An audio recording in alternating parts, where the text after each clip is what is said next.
The Emperor beholds our torment as we hemorrhage. That notion once held sway over me.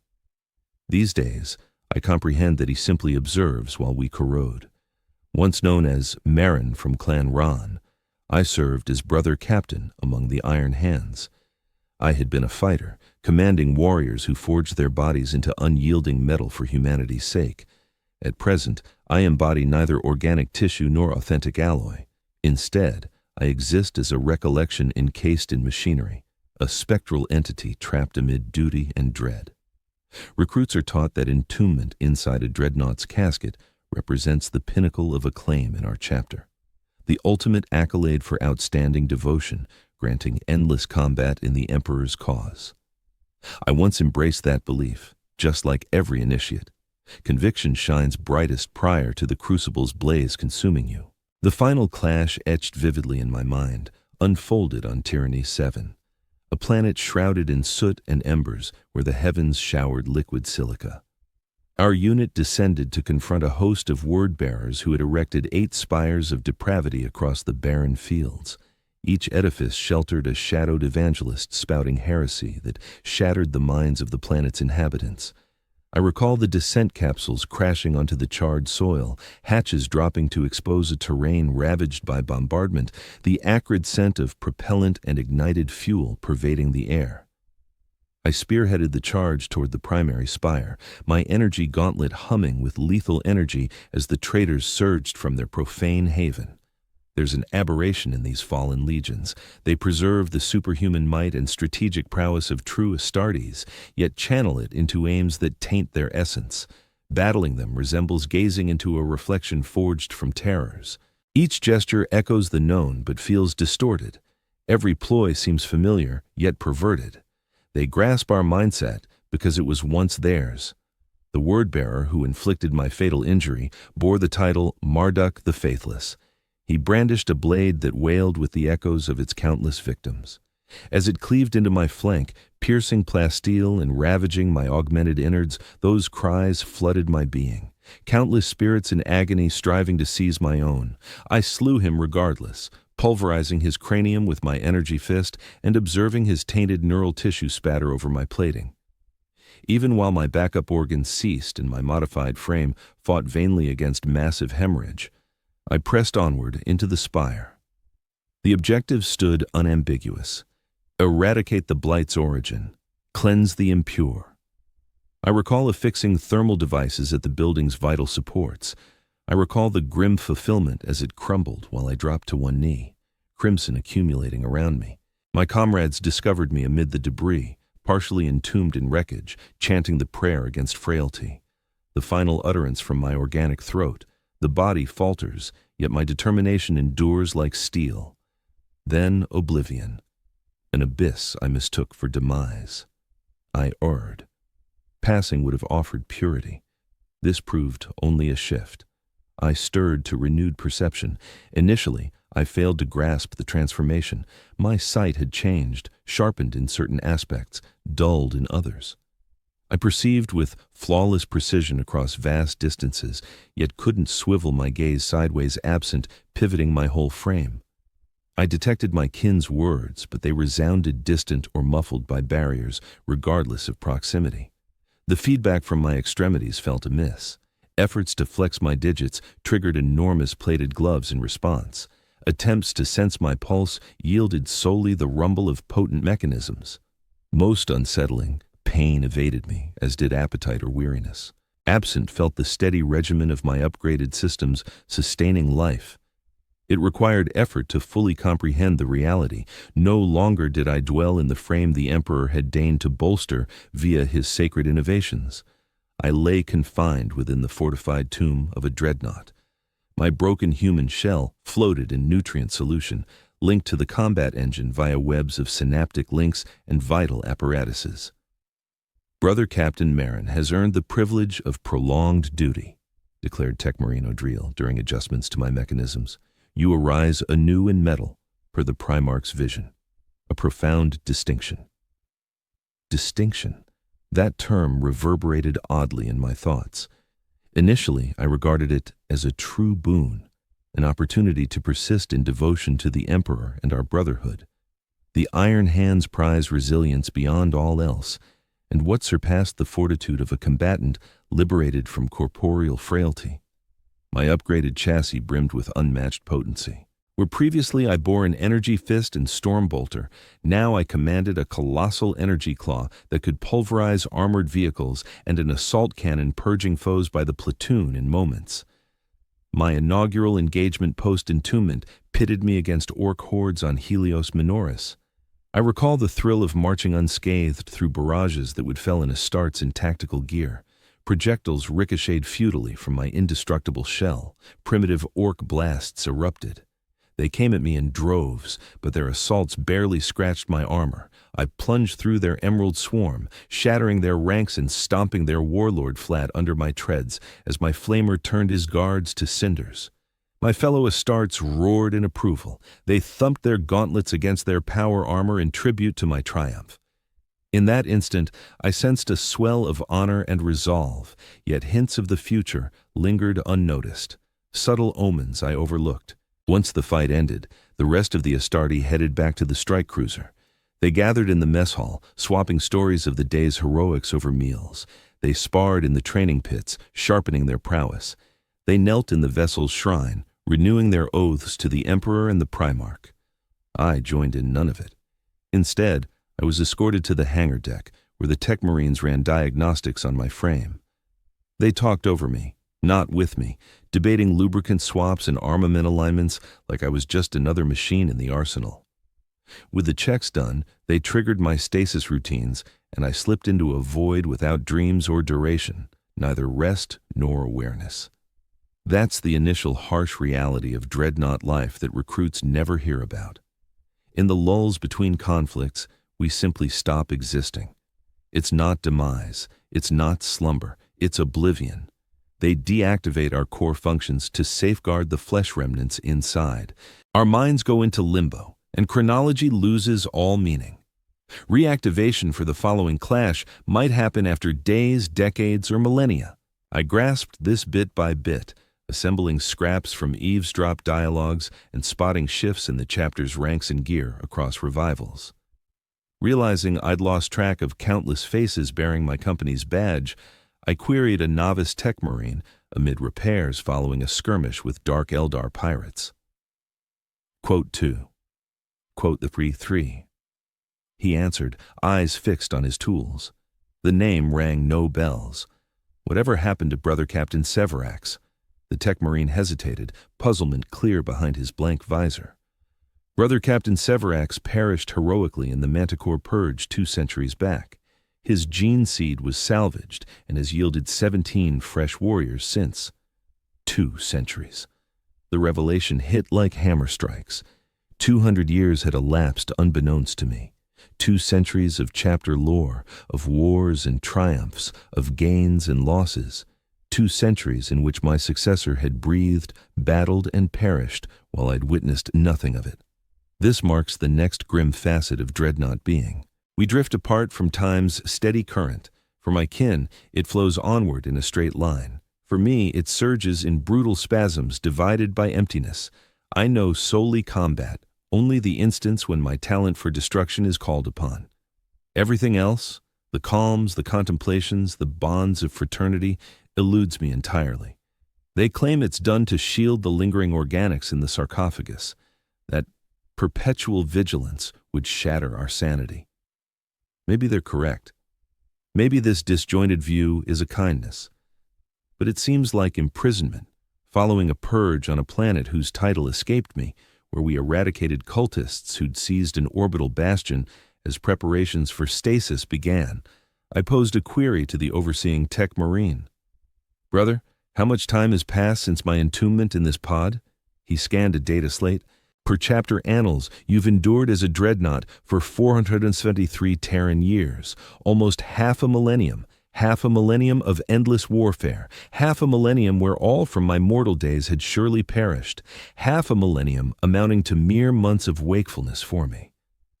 And the span? I inquired, my synthetic tones flat. How long do dreadnoughts usually endure? The tech marine's words froze the last embers of my spirit. The eldest in the Adeptus Astartes, outlasts even the fell-handed of the space wolves. He's waged war for more than 10,000 years, from the Horus Heresy era onward, 10,000 years. An age as a tool to wield and shelve, an age bereft of real camaraderie, of meaning save slaughter, an age confined in iron confines, haunted by memory shards proving I was once mortal. As the stasis sequences initiated, I strained to scream, to resist, to plead for honest oblivion over this limbo. But shutdown had commenced. My awareness ebbed away. My subsequent revival unfolded amid the Damocles Gulf Crusade, as I later discovered. We clashed with the Tau and Xenos race unfamiliar to me, brandishing tech that defied belief. Plasma lances that carved through ceramite like foil, combat frames that danced with eerie poise despite their bulk, strategies that baffled seasoned Astartes. I battled beside iron hands I didn't recognize, commanded by leaders whose identities held no meaning. They spoke to me with titles like Ancient One or Venerable Dreadnought, never as Marin, not once. That identity had perished with the Space Marine, lost on Tyrannus VII, leaving only the armored engine that took his place. In the midst of that conflict, I crossed paths with a fellow Dreadnought from another chapter, a Blood Angel, its crimson armor etched with ornate golden filigree. Amid the lulls in fighting, while the Tech Marines focused on urgent fixes elsewhere, we conversed. "How many years have you endured, brother?" I inquired. He responded that his entombment came after the clash on Maken, his synthetic voice echoing a faint remnant of its human timbre from 1947 years prior. "And yourself?" "Almost 5 centuries, or so I've been informed." A burst from the Blood Angel's Vox unit hinted at amusement. "Still new to this, then? Still vivid memories of your mortal days?" "Indeed. Does that clarity diminish over time?" "All things erode Iron Hand, save for obligation and conflict. We wage war because it's our sole inheritance. We battle because peace strips us of meaning. We clash in combat because those instants briefly revive the sensation of vitality." Those declarations lingered in my processors throughout the campaign, echoing amid skirmishes with the Tau fire warriors and their lethal battlesuits. They persisted through the demolition of their space stations and the cleansing of their Earth-cast labs, shadowing me as preparations began for stasis once again, aware that my next revival could be eons away, pitting me against foes yet unknown, beside comrades who viewed me merely as an artifact from their chapter's history. This forms the third reality of Dreadnought life. We cease to be true siblings. We exist as instruments of destruction. We serve as antiquities. We embody the past forged into function, yet severed from the fellowship we once shared. The stasis rites engaged, pulling me into void once more. Time in suspension remains a mystery. Upon reactivation, I emerged into fresh strife on alien soil, confronting novel adversaries. Now it was Tyranids, an alien menace of boundless magnitude and dread, bio-crafted killers honed for flawless slaughter, guided by a synaptic overlord of chilling cunning. I joined forces with 3 Iron Hands companies to safeguard a Mechanicus forge world. The heavens teemed with descending pods, while the earth swarmed with chitin-plated abominations. We fortified a bulwark encircling the forge's core reactor, resolved to withhold its energy from the Xenos, prepared to raise it if necessary. The engagement dragged on for weeks, unrelenting warfare punctuated by scant intervals for vital upkeep. Even then, no slumber for me. The peril loomed too immense, the demand for every armament too urgent. This prolonged vigilance proved atypical, granting glimpses into my chapter's current state that solitude usually withheld. The observations stirred profound unease. The Iron Hands had long pursued cybernetic perfection, striving to purge organic frailty in homage to our Primarch Ferrus Manus. Yet the warriors beside me had pushed this doctrine into uncharted territory. Numerous had swapped not merely wounded appendages, but sound ones for mechanical upgrades. Others integrated cogitator links into their minds, enabling data analysis at computational speeds. They engaged not with the restrained rage I recalled, but through icy automated accuracy. Their Vox exchanges lacked the lyrical camaraderie that once united us, replaced by terse binary pulses tuned for maximal data relay. In a fleeting pause from the fray, I confronted the 5th Company's captain, Carden, a fighter whose visage blended more alloy than skin.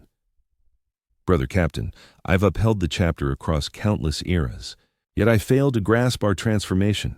What became of the fraternal warriors I knew? Where lies the human essence we once protected?" Carden scanned me via optic implants in place of eyes. "Ancient One, those notions belong to bygone eras. The chapter adapts as required. Humanity falters. We shield the Imperium through rational imperative, not sentiment toward its masses. Organic form betrays. Iron alone persists." His statements aligned with doctrinal tenets on the surface. Still, they rang vacant, devoid of the fervor that formerly propelled us. We had deemed flesh frail, yes, but augmented it to amplify service to mankind, not to forsake it wholly. It struck me then. Perhaps veteran dreadnoughts rouse infrequently not solely for mechanical longevity, but to shield a prior era's memory, lest we challenge the path our kin had forged. The tyrannid onslaught surged fiercer. Endless tides of horrors battered our defenses. I pressed on ceaselessly, my armaments straining past safety limits. At my side, Iron Hand's brethren executed maneuvers with robotic exactitude, unyielding, shaken by the terrors we endured, undisturbed by the casualties we endured. In the climactic advance, as the Tyrannid Hive Tyrant directed its mightiest monsters in a frantic charge against the reactor, I ended up battling beside Carden.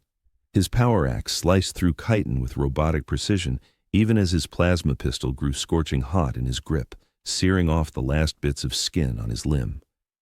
A Carnifex barreled toward our line, its enormous scything talons felling 3 fellow warriors in one brutal arc. I surged forward to block it, my power fist slamming into its plated skull. The beast reeled, yet stayed upright. Its tail lashed out, crashing against my armored frame with impact fierce enough to impair multiple outer mechanisms. Alerts blazed in my sight, fluid levels falling in my port flank, armament functions running at diminished output. Still, I kept up the assault, plunging my fist into the monster's chest, tearing open its vital innards. As it toppled, its dying spasms inflicted more harm on me. I dropped to a single knee, mechanisms breaking down. Carden drew near, scanning my status with an emotionless stare. "Your sarcophagus has taken severe harm," he declared in a toneless voice. "Odds of effective on-site fixes fall short of viable thresholds." "Then, assist me to rise, brother," I countered. "Allow me to perish in combat like a true fighter, wasteful. You shall be retrieved and mended once the conflict allows. For now, urgent stasis measures will engage." Before I could object, he interfaced with a damaged access port on my battered exterior. The well-known, unwelcome feeling of shutdowns activating, of awareness fading, enveloped me. Yet this instance, likely from the injuries I'd suffered, the stasis proved flawed. I didn't black out completely. Rather, I slipped into partial vigilance, immobile and mute, yet catching faint impressions of events nearby. I sensed my form being carried, caught faint, subdued talks about my state, felt durations slip by without true engagement. This partial slumber tormented more than full nothingness of standard stasis. Snippets of recollection rose and sank. Scenes from my mortal days blended with ages of conflict. Visages of fallen comrades materialized, their traits morphing between memories I held and the faulty digital recreations my impaired circuits produced. I can't say how much time passed in that limbo. Chronology meant nothing to me anymore. But at last, complete sentience resumed. I awoke in a maintenance chamber I'd never encountered. The symbols remained those of the Iron Hands, though the machinery felt alien, sleeker in certain aspects, rougher in others. A tech marine loomed ahead, his plate so extensively modified that scant original ceramite showed. In place of his right hand, mechadendrites twisted like cybernetic vipers. "Sarcophagus functions returned to tolerable levels," he announced, speaking to me outright for the first time post-revival. "Mental processes display irregular spikes, yet stay inside functional bounds."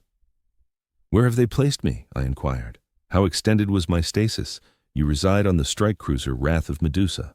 You were salvaged from Forge World Lucius II following the campaign's end. That occurred 327 years back. More than 300 years trapped in that dim awareness. The revelation ought to have chilled me, yet only numb acceptance stirred. Duration held no weight. 3 centuries or 3 hours? What mattered it to a being like me? Why awaken me now? I questioned next. A major chaos invasion plagues the Canathion sector. Every chapter asset mobilizes, encompassing ancient relics like you. Ancient relics, not kin, not fighters. Assets. What do they call you? Tech Marine. I serve as Ordinator Vex of the Iron Hands Tech Marine Division. No, I pressed. What was your birth name? The one from before the chapter claimed you. The Tech Marine paused briefly. The mechadendrites on his limb coiled faster. Such data holds no value. Organic frailty fades. I have transcended those frailties. Is that our fate, then? Contraptions that just recall humanity? We have grown tougher, more streamlined. The Primarch would endorse it. Would he? I pondered. Ferrus Manus had welcomed enhancements, yet he kept a core human perspective. He prized might, but also camaraderie, devotion, the ties among soldiers. Would he acknowledge his descendants' evolution? I had no chance to dwell further. War readiness accelerated. I received newly sanctified rounds, my circuits verified once more, and soon I loaded into a colossal drop pod with 2 fellow dreadnoughts. I knew neither companion. One displayed the first company's insignia, his sarcophagus adorned with accolades from battles I'd never known. I've encountered few like them in my long vigil. One bore the scars of countless campaigns, his plating etched with the marks of battles long past. The other was fresher, his armored chassis bearing only faint traces of wear. Kin in arms, I broadcast over the tactical channel as our drop pod hurtled toward the war-torn orb beneath. I am Mirren, from Clan Rao Khan, once leader of the 5th Company. I am Thanatar, came the response from the 1st Company's Dreadnought, hailing from Clan Ernie in his former days. The fresher one held his silence briefly. At last, he rumbled forth, his words tentative, as though speech was a skill long atrophied. They name me Venerable Brother Cax these days. I recall serving as Sergeant Cax, was it 3 centuries back, or maybe 4? The records claim my entombment followed the clash on Sheol. Do you recall your days as mortal? I inquired. Do fragments of your human existence ever surface amid the fray? Cax answered during pauses in the combat, shards of recollection surfacing. A chronicler once mentioned I had a sibling in the chapter's ranks. His identity and features elude me now. Thanatar's Vox unit crackled with a burdened exhale. The past dissolves, kin. Only the endless conflict endures. All else yields to the erosion of ages. Our vessel struck the world's crust with a shuddering impact that rattled bones long turned to steel. The ramp unfurled, unveiling a vista of dread. What had been a thriving hive of the Imperium now warped under chaos's foul touch. Structures contorted into defying geometries, avenues churned with matter that mocked both fluid and solid states. Overhead, the heavens gaped wide, exposing the roiling insanity of the immaterium. We pressed onward into this infernal domain. Our ordnance rained destruction upon the twisted devotees spilling from malformed edifices. Trailing us marched phalanxes of Iron Hands battle brothers. Their actions synced with flawless efficiency, cybernetic upgrades shining amid the eerie glow. Our foes formed a raiding force from the Alpha Legion, bolstered by fiends conjured via profane ceremonies. They waged war with the sly guile that defined their renegade kindred. Deploying the befouled populace as barriers and ruses, their core units shifted for superiority. I knew their ploys all too well. The Alpha Legion's methods endured unchanged across the millennia since our prior encounters. In this sea of alteration, their steadfast treachery offered a grim familiarity. The skirmish wove through the misshapen sprawl, every sector claimed through heavy tolls. The Iron Hands progressed with relentless accuracy, indifferent to the abominations confronting them. I lent bolstering fire, my armaments felling foe upon foe. In a brief respite, while the squads refreshed their loads and readied for assault on a desecrated basilica, I spotted a cluster of survivors cowering in the wreckage of a former dwell block. Chaos had spared them, untouched amid the incursion. In their midst huddled a young one, barely 6 summers, gripping a tattered plush toy. The child's gaze met mine, brimming with terror. To that innocent, I loomed as nightmarish as the heretics we hunted, a colossal engine of war arrayed in the skull and gear sigils of the Iron Hands. A faint echo stirred in the depths of my entombed essence, a glimpse of humanity's fragility, the very core we battled to safeguard. Quote 10. I intoned, dialing my vox to its gentlest tone. Quote 11. The child held fast, watching without retreat or advance. A tactical Iron Hand observed my diversion. Quote 12. He stated. Quote 13. I pivoted my hulking frame toward him, arms canted harmlessly aside. Quote, Tifadortinor, quote, Tamafain. Quote 16. The warrior's enhanced optics narrowed upon me. Your reasoning falters, Elder. A diagnostic on your processors may be in order. Ere I could retort, Thanatar interposed his vast bulk. The Elder's counsel draws from epics of service. Neophyte, wisdom lies in obedience. Evacuate the innocents and fulfill the objective. To my surprise, the Iron Hand yielded, directing a pair from his unit to guide the group to a fortified haven. As they departed, the child glanced back. Now, beyond dread, a spark gleamed, relief or maybe faith. The carnage reignited. We drove deeper into the Blight's nexus, a colossal shrine erected by the Alpha Legion to their shadowed patrons. Its form scorned reason, with angles that bent impossibility, walls that heaved and throbbed with demonic vitality. At its core loomed a fallen Astartes. Diverging from his comrade's Hydra emblazoned plate, his ceramite erupted in a chaotic blaze of hues. The landscape twisted and morphed before my eyes. Ethereal forces sparked around him, bending the very fabric of existence in his aura. A wizard of the warp, Thanatar, posed a grave danger. He lifted his staff, sending forth a surge of chaotic power that engulfed a squad of Iron Hands tacticals. Their plate armor offered zero defense against such sorcery. In dread, I observed as they contorted and mutated, their organic tissues fusing with augmetics until nothing human or mechanical remained identifiable. I pressed forward, my inferno gun erupting with sacred promethium in a purifying sweep. The altered warriors were engulfed in righteous flames. Their torment ceased. The mage shifted his focus to me, his features contorting into a grin revealing far too many fangs. Elder warrior, he intoned, his tone piercing the clamor of combat to strike me with utter precision. How many ages have passed since you last truly existed? Since you sensed your pulse racing, air filling your chest, or the warmth of comrades' contact? His declaration hit harder than any melee strike. He extended his palm, and abruptly, I relived feelings dormant for millennia. The heft of mortal flesh, flavors of sustenance and ale, the camaraderie of victor's grips, the relief of shedding harness after endless strife. I can restore this to you, the mage vowed. I can liberate you from your iron cage. All it demands is your allegiance. For an instant, a mere heartbeat, I wavered. Those impressions felt vivid, painfully nostalgic, echoes of genuine vitality, not this endless survival. Then my gaze fell on the defiled Astartes, their shapes warped irreparably, and clarity returned. The ruinous powers peddled only deceptions and ruin. They couldn't reclaim the vanished. They merely tainted the enduring. My oath is to the God Emperor, I declared, pushing onward amid the mental barrage. In vitality and beyond, I unleashed my arsenal, yet the mage parried the barrage with a flick. His might was immense, empowered by the dark rites the Alpha Legion had enacted amid this tainted metropolis. Thanatar and Katax came to my side. We three forged a bulwark of unyielding alloys. The wizard's onslaught grew fiercer. Existence buckled near us. Mechanisms stuttered and rebooted. Alerts blazed in my displays.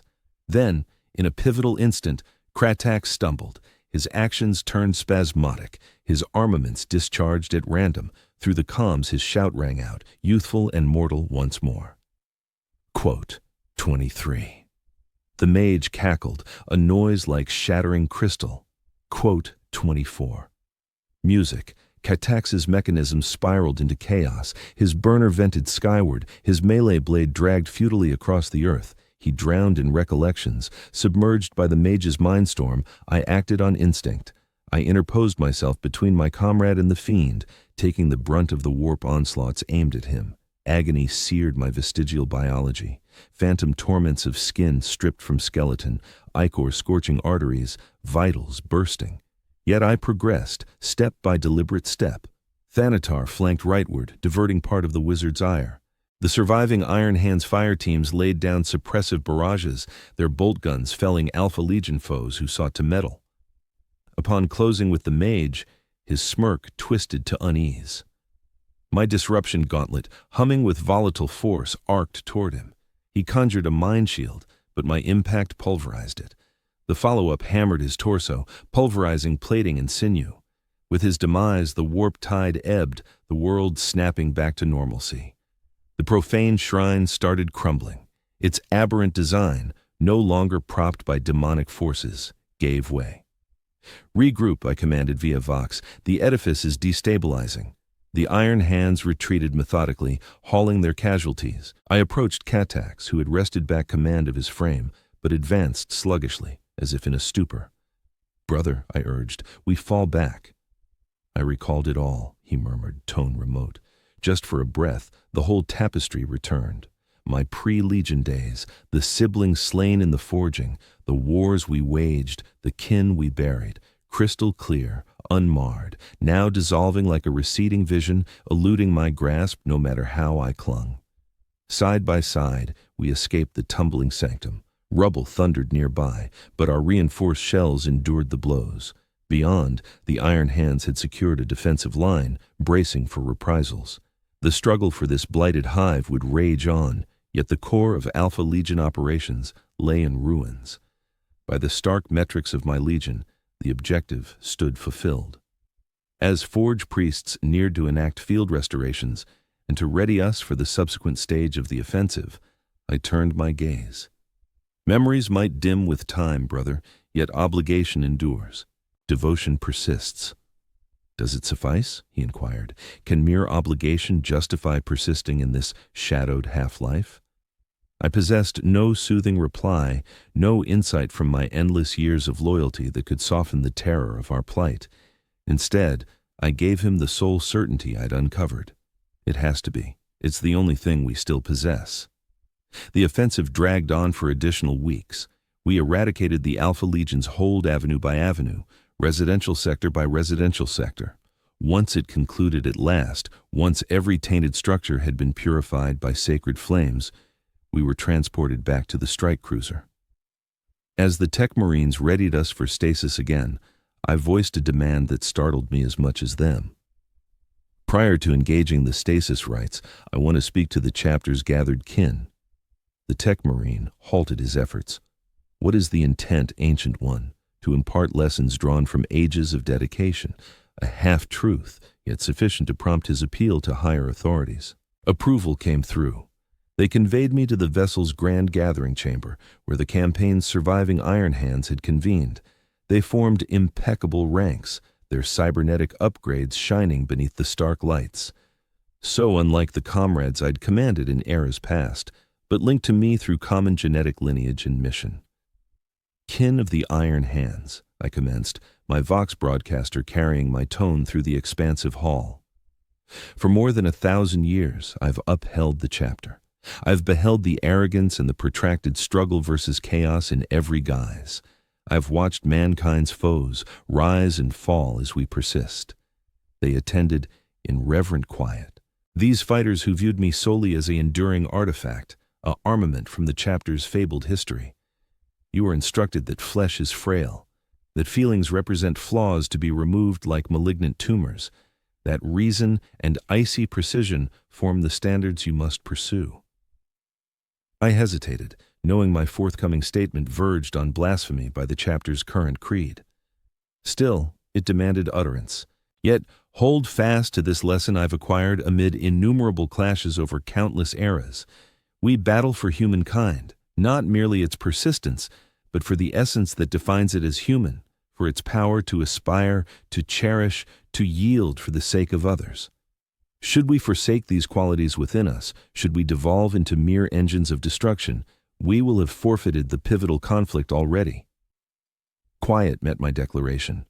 The gathered warriors remained still, their mechanical gazes locked on my colossal frame. Then, gradually, one advanced. It was the tactical marine who had urged purging the non-combatants amid our push through the defiled metropolis. "Ancient One," he stated, "your counsel is acknowledged. However, the chapter has advanced beyond your era.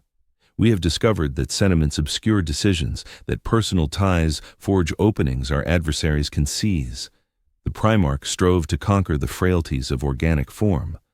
The Primarch, I countered, preserved his human essence to his final moments. He enhanced his physique to serve humanity more effectively, not to spurn it outright. Recall that Ferrus Manus aligned with his fellow Primarchs, waged war beside mortal forces, and perished safeguarding humanity's destiny." Ere the Marine could retort, the ship's commander stepped into the hall, his attire immaculate, his expression a mask of restrained irritation. "This deliberation on philosophy ends now," he declared. "An astropathic transmission has arrived. The tyrannid splinter fleet we thought annihilated 300 years prior has resurfaced in the Ghoul stars. All resources are redirecting at once, and thus, whatever influence my speech might have wielded, vanished amid the rush toward the forthcoming conflict. The perpetual, unending strife that stood as the sole unchanging element in my splintered reality. As the tech marine reinitiated my stasis procedures, I pondered whether any of my statements would linger, whether any of these iron hands might contemplate the core of their own humanness, or if my utterances would be cast aside as the errant reasoning of a relic combat construct. The void of stasis enveloped me anew. The emptiness amid engagements, now as routine as combat itself. I cannot recount how many further activations I've undergone since, how many additional offensives I've joined. The clashes merge into one another, foes and companions shifting while war's core essence holds steady. Tyrannids, orcs, chaos, Tau, Dark Eldar, titles and visages of adversaries who flash briefly in my shattered sense of chronology before swelling the countless slain I've wrought over the ages. The chapter alters with each revival. Tenets shift, gear adapts, yet the iron hands stay identifiable in their zeal for power via machinery, their disdain for fleshly frailty, their systematic conduct of warfare. At times I catch glimpses of the camaraderie I once recognized in the Brotherhood, fleeting instances of compassion that persist in spite of the chapter's relentless attempts to purge them. One battle brother endangering his own life to retrieve the remains of a slain ally.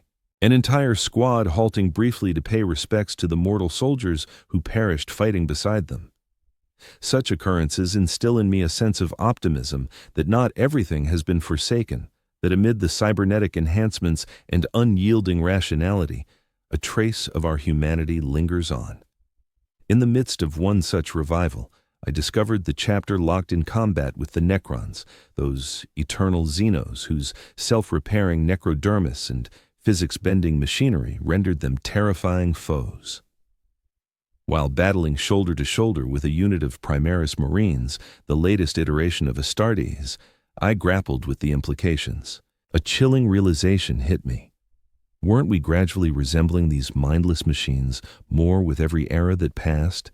Every implant, every substitution of tissue for alloy drew us nearer to the very adversaries we opposed. The paradox struck with a sharpness that was both unmistakable and profoundly sardonic. Following that conflict, as preparations resumed for my reinterment, I came under the care of a tech marine who stood apart from the many I'd met over the preceding eras. He went by Dion, and while his frame displayed the standard modifications for his station, his demeanor held on to a kindness that had grown scarce. "Your battlefield prowess was outstanding, Ancient One," he remarked while meticulously restoring a faulty actuator in my left limb framework. "However, your stasis routines exhibit traces of wear. During your operational phases, have you noticed any mental irregularities?" I inquired what he meant by irregularities, intrigued by his evaluation. "Atypical cognitive flows, undue contemplation of abstract concepts, a fixation on recollections instead of immediate strategic demands." Had my vocal unit allowed it, I might have chuckled. What you term irregularities are simply the inherent state of an entity who recalls his human origins. Dion halted his labors, gazing upward at my armored shell with an emotion my sensors couldn't quite decipher. Quote 35. Quote 36. I pressed. He continued his tasks, fingers dancing with expert efficiency. Quote 37. With his fixes done, he secured the panel on my leg. Quote 38. Quote 39, he countered. Shifting to my armament arrays, he initiated the ceremonial upkeep to ready them for my forthcoming resurgence. Quote 40. Quote 41. The phrase slipped out before prudence could intervene. Quote 42. Dion froze completely, his gaze fixed on me in open wonder. Quote 43. The query shook me. Had I truly? The recollection had arisen so vividly that I'd recounted it as personal truth, yet such a thing defied reason. Ferrus Manus fell in the Horus heresy, eons prior to my inception. This vision couldn't belong to me. For quote 44, I conceded at length. La quote 45, he quote 46. Dion ventured with caution. Quote 47, he quote 48, I retorted. He quote 49, quote 50 $, he acknowledged. Quote viva. The ramifications overwhelmed me. Was it possible I was tapping into the experiences of an Iron Hand from Ferrus Manus's age? A soldier whose identity and exploits had faded into obscurity, but whose impressions endured in the venerable mechanisms of the casket I now inhabited. If what you're saying holds true, then who exactly am I? Do I remain Marin from Clan Ron, or have I become a blended entity, my sense of self intertwined with the legacies of my predecessors? Maybe it doesn't make a difference, Dion responded. Maybe the key point is that via you, echoes from those long-gone eras endure, a link to an age before the chapter veered off course. Before I had a chance to answer, a shrill alarm blared across the entire repair facility. Dion glanced up abruptly and hurried to wrap up his servicing tasks. What's going on? I inquired. The Armada has jumped back into normal space. We're heading straight into conflict with the Word-Bearer's troops. Every fighting unit is gearing up for launch. The routine cadence of warfare kicked in again. My musings on deeper matters were pushed aside yet once more, yielding to the harsh math of combat. Still, as they slotted me into a descent capsule beside Primaris intercessors, Dion's remarks lingered in my mind. The notion that I might harbor shards of some older awareness was equally unsettling and oddly reassuring. It hinted at an unbroken line, a tie to the chapter's roots that went beyond my own splintered reality. The clash with the Word-Bearers turned out to be exceptionally brutal. Their zealous loyalty to their foul deities rendered them utterly dauntless, ready to endure devastating casualties in pursuit of their profane aims. I charged at the vanguard of the Iron Hand's push, my armaments inflicting grievous casualties on the renegade ranks. At the battle's peak, while I pulverized the helm of a Word-Bearer champion under my power fist, an odd phenomenon unfolded. For an instant, existence appeared to warp. I continued battling, still slaying the Imperium's foes, yet the terrain had transformed. Rather than the scorched hive spires of our landing zone, I stood on a vast obsidian expanse under a fiery heaven. And the adversaries before me weren't Word-Bearers clad in scarlet plate, but lunar wolves, their pale armor splashed with the gore of true-hearted fighters. The apparition, assuming that's what it was, endured just moments before the stark truth of the ongoing fight snapped back into place. Yet it rattled me deeply, its clarity leaving a profound unease. This wasn't a mere data echo or a fleeting recollection amid the fray. It had seemed like an unmediated encounter, as though in those fleeting seconds I had truly stood amid the Horus heresy. Once the operation wrapped up and we boarded the strike cruiser again, I sought a private meeting with the chapter's librarian who had joined the mission. Surprisingly, permission came swiftly. Epistolary Varro arrived in the repair chamber as I prepped for stasis, waving off the tech marines with a wave. "Venerable brother," he stated after the others left, "I've heard you want to discuss something sensitive. I've encountered irregularities in the thick of fights," I explained, sightings of conflicts I never took part in, recollections that couldn't possibly be mine.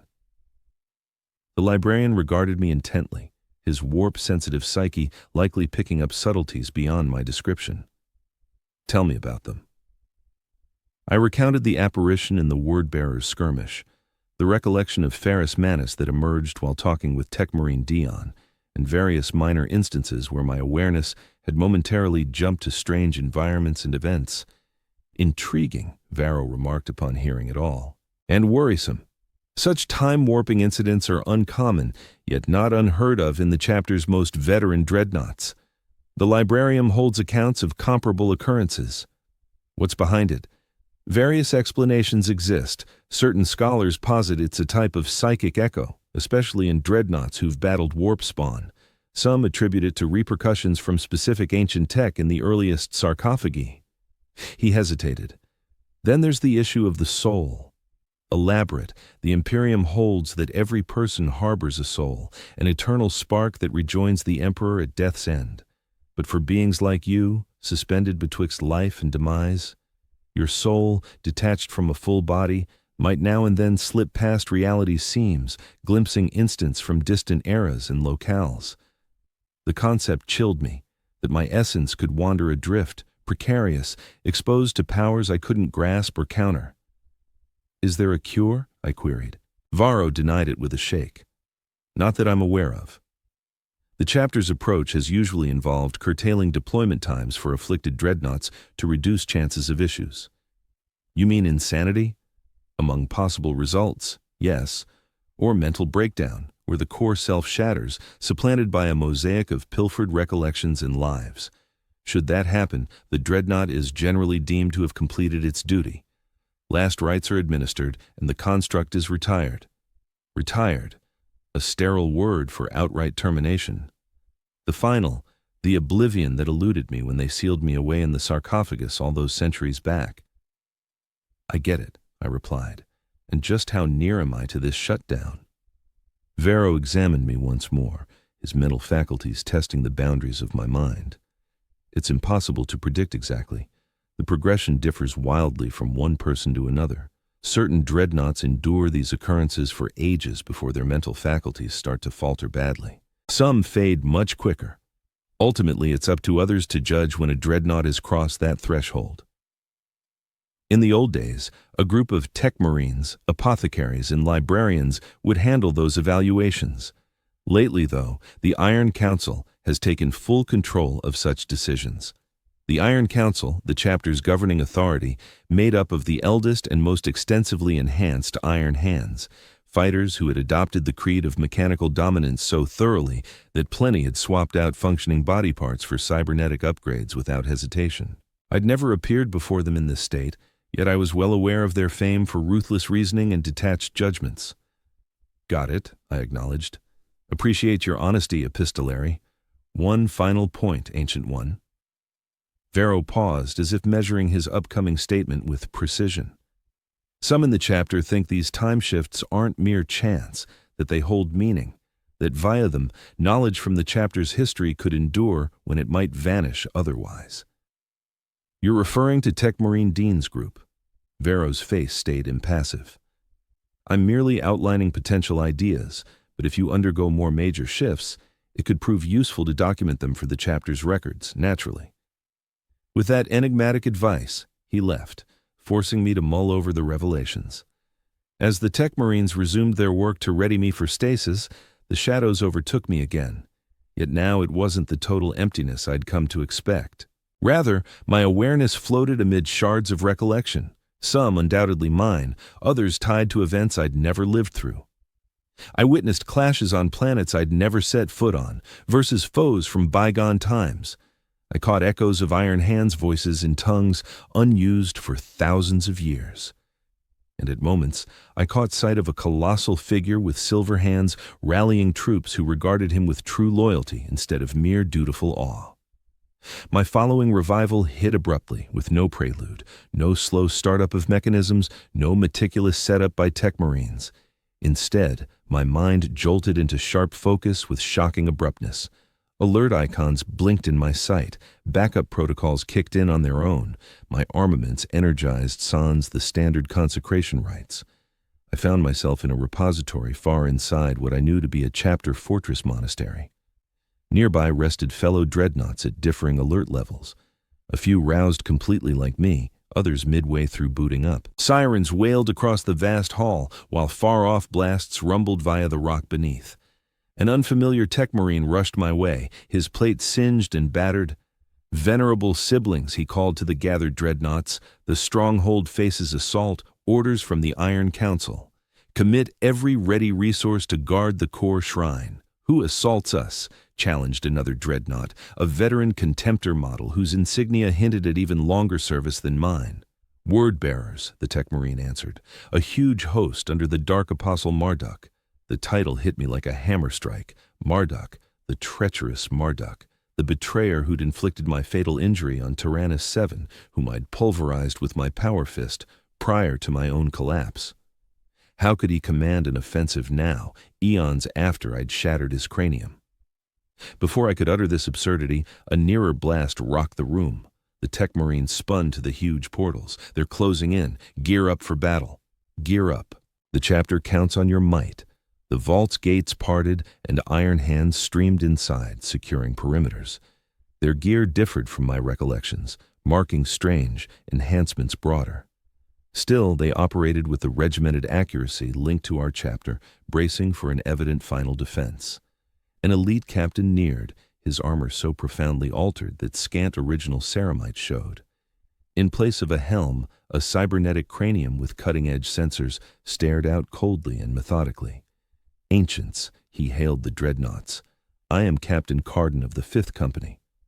Carden, yet another name defying reality. The very Carden I'd battled beside versus the Tyranids ages past who had initiated my stasis. When my systems were impaired, I reverted to emergency protocols.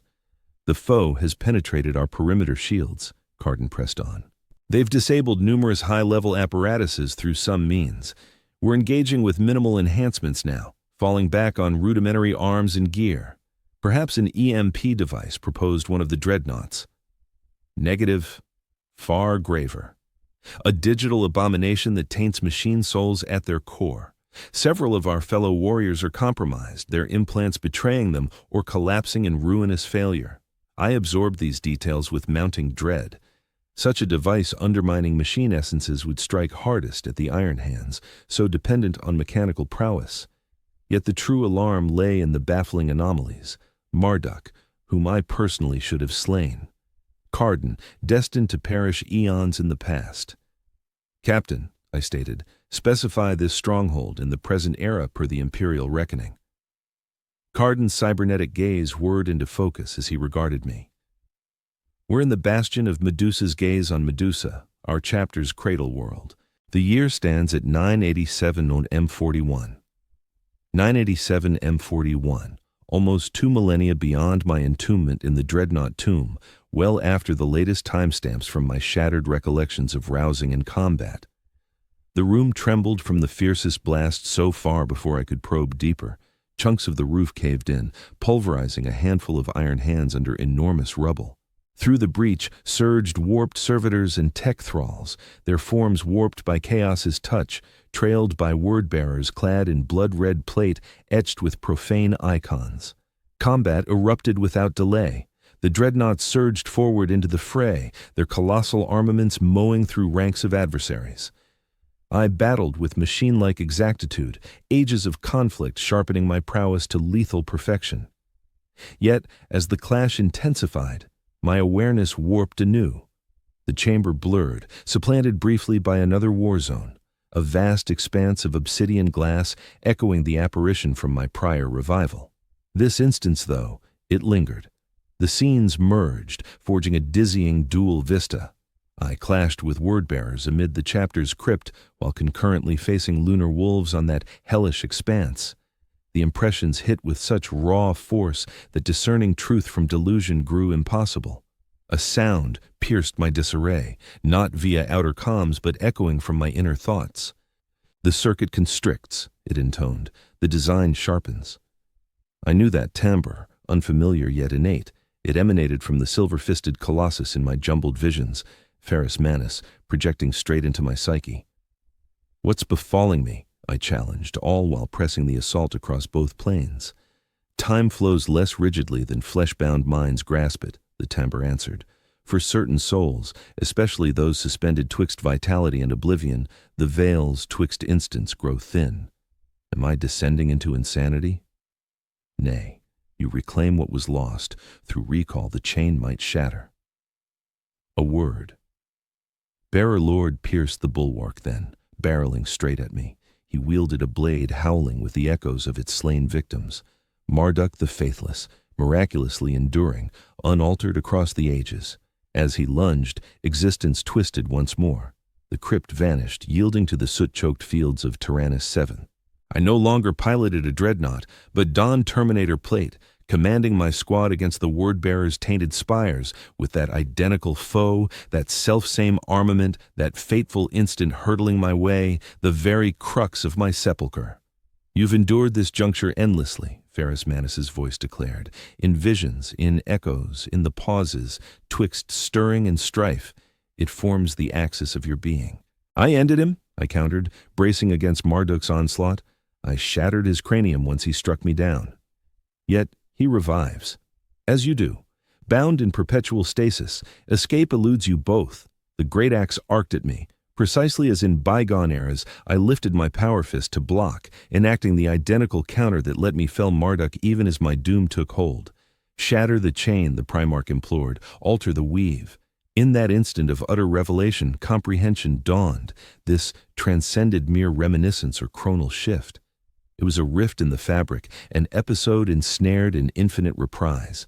Every dreadnought resurgence, every skirmish I waged, circled back to this foundational crux of demise and renewal. Rather than deflecting the axe as in countless prior loops, I advanced into its path. The wailing edge clove into my plating, fiercer than before, rupturing key mechanisms and CE connections to my living flesh surged back. Agony erupted, searing and overwhelming. Yet amid that torment lay a sensation absent for ages, the pure, inescapable truth of total immersion in one instant. Marduk's face registered shock at my unforeseen action. Before he could react, my armored gauntlet slammed into his torso instead of his skull. Rather than ending him, I shoved him backward, shattering the sequence from our prior clash. Existence flickered, the gray expanses of Tyrannus tuned, and the chamber archives on Medusa fading into haze, akin to paper growing sheer and see-through. Beyond them, I caught flashes of alternate worlds, diverse instances. Conflicts I'd endured as a dreadnought, wars I'd led as commander, fragments from a past scarcely recalled, and demises I'd suffered endlessly. What is this? I challenged the Primarch's voice, while the layered worlds kept blending and twisting nearby. The essence of your being, it answered. You perished on Tyrannus II, brother Captain Marin, yet you never transformed into a dreadnought. Your wounds proved too grave even for such distinction. Your gene seed was salvaged, your remains consigned to fire, and your legacy etched among the chapter's honored fallen. Then why am I present? How have I endured ages of combat as a spectral entity in a coffin? Because a fragment of you rejected oblivion, refused to abandon obligation. Your spirit, rather than rejoining the Emperor, adhered to the chapter, the conflict, the perpetual loop of strife and devotion that defines every Space Marine's fate. The surrounding realms started to settle, merging into one unified vista. I found myself on a vast expanse of crystal. Unlike the prior war zones in my visions, this site stretched infinitely, mirroring the celestial lights overhead with flawless clarity. And facing me was Ferrus Manus, as he appeared in vitality, his metallic palms shining under the stellar glow. Where have I arrived? I inquired. In a space in between, the Primarch responded, betwixt vitality and demise, betwixt recollection and truth, an echo of your splintered awareness. And you, are you genuine or just an illusion from my impaired psyche? Does it signify? I exist as solidly as any element in this domain of ambiguity, solid enough to impart the knowledge you require, which is that a decision awaits you now, brother Captain. For ages your essence has drifted amid wartime fragments, sensing shards of engagements waged by iron hands in dreadnought tombs through the eras. You have occupied their viewpoints, just as they sporadically tapped into yours. But such a state offers neither vitality nor dignified end. It forms a prison forged by your will. I glanced at my form, noting I now resembled my living self. Gone was the colossal engine of destruction. Instead, I stood as the Space Marine leader in Terminator Plate, intact and unmarred, as before Tyrannus the Senu. "What decision do you mention?" I questioned. "To persist in this splintered state, drifting across wartime echoes like a specter over forgotten fields, or to embrace the demise you claimed nobly in the Emperor's cause, and permit your spirit to attain serenity at last?" The idea seemed nearly unfathomable after ages of strife. Serenity, a halt to the ceaseless rhythm of revival, combat, and stasis. A conclusion to the partial existence I'd known so long that all alternatives had slipped from memory. "If your account holds," I uttered deliberately, "then for ages I haven't truly existed. I've been an apparition tasting the existences and ends of fellow fighters entombed in dreadnoughts. None belonged to me. It felt authentic to you," Ferrus Manus stated. "Those encounters were valid, though not entirely yours. Via you, traces of those other fighters endure that could have vanished. Their insights, their outlooks, their grasp of the chapter's origins and evolution. For what purpose? If I'm only a specter, what role has this state fulfilled? Possibly to convey a dispatch from the chapter's history to its now. A cue of the Iron Hands' former essence, prior to viewing the flesh as foe instead of merely a soldier's frailest aspect." I pondered his statement, contemplating my observations over centuries, the subtle shift I'd observed in my brethren, the steady erosion of human warmth for stark mechanical precision. My personal attempts to recall my kin to our true purpose, not solely the foes we opposed, but the ideals we defended. And should I select serenity, should I at last yield to demise, then your spirit shall rejoin the Emperor as intended long ago. Your extended duty will conclude, and you'll embrace the repose you've merited repeatedly. The allure proved irresistible beyond description, liberation from the shattered life I'd borne, completion of the path halted on Tyrannus the Second. But prior to deciding, the Primarch went on, recognize the worth in your observations, in the insight you've gained, acquired through the chapter's transformation over countless ages. That knowledge shouldn't vanish, he indicated, as the mirrored surface undulated. Visions emerged upon its polished face, augmented figures from the present day convened in hidden assemblies. I spotted Techmarine Dean and Epistolary Varro among them, alongside companions who appeared aligned with their views. They pored over venerable scrolls, debating doctrines rooted in the chapter's founding principles. These select individuals recall the chapter's intended essence, Ferrus Manus declared. They strive to harmonize the quest for power with the safeguarding of human essence. To pay tribute to my legacy, not through total denial of the body, but via mechanical means to transcend its frailties while holding on to core human traits. And you think my past encounters might benefit them? I hold that ancient insights can light the way ahead, that your singular viewpoint, stretching over eras and various incarnations, offers revelations unavailable from other sources. At that moment, I grasped the real decision confronting me, not just ongoing being versus ultimate repose, but permitting my gathered knowledge to scatter with my essence or discovering a method to sustain it for those worthy of wielding it. In what manner, I inquired, given that I'm just a specter, can I connect with the mortal realm, precisely as you've sensed glimpses of their lives? Via the fragile boundaries where the barrier separating vitality and demise, antiquity and now, turns translucent, through visions in slumber, through instants of combat insight, through the venerable mechanisms of Dreadnought sarcophagi that cradle spirits in twilight realms betwixt existence and oblivion. Will that suffice? Shards and murmurs readily brushed aside as glitches or illusions. Ferrus Manus offered a smile, an uncommon sight on his usually grave countenance. At times, a murmur in the proper ear during the ideal instant can alter destiny's flow.